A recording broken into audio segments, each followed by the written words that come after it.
Okay, let's just dive right in today. We're looking at Revelation chapter 13. Right. And this chapter, well, it hits you immediately with some really powerful, really vivid imagery. It really does. It starts straight off with this first beast rising from the sea. Yeah, from the sea. And the description is just packed with detail. You've got 10 horns, 7 heads, crowns on the horns. And blasphemous names written on the heads. That detail always stands out. It does. And its appearance is, well, it's a composite, isn't it? Like a leopard, but with feet like a bear and a mouth like a lion. Kind of like it embodies different types of power or different empires, perhaps. That's a common interpretation, yeah.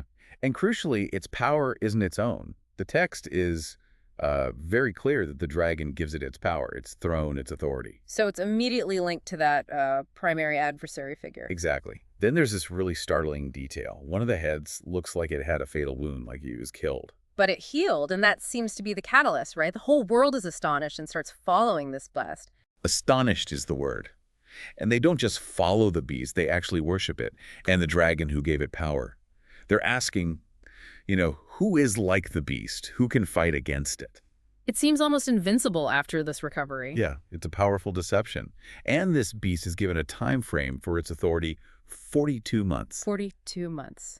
And during that time, it's all about opposition, speaking proud words, blasphemies against God. Against God, his name, his dwelling place, even those who dwell in heaven. It's total defiance. And it doesn't stop at words. It's given power to make war against the saints and to conquer them. And its reach is global.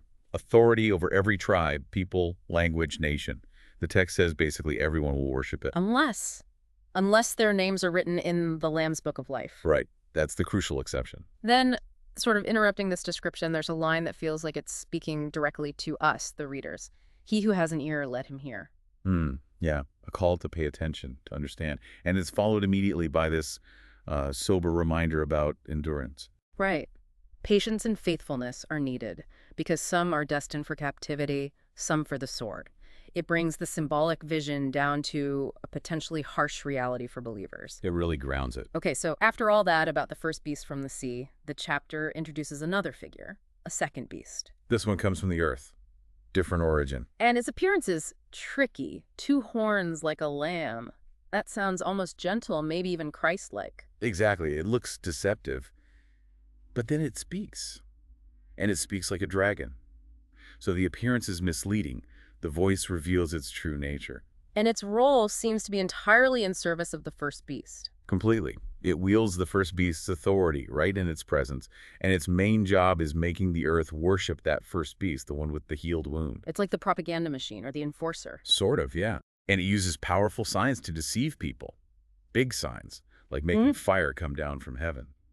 Publicly. Wow, okay, so not subtle tricks, but major displays. Definitely designed to awe and mislead. And using these signs, it convinces people to make an image of the first beast. An image in honor of the beast that was wounded but lived. Yes. And then, even more strangely, this image is given power.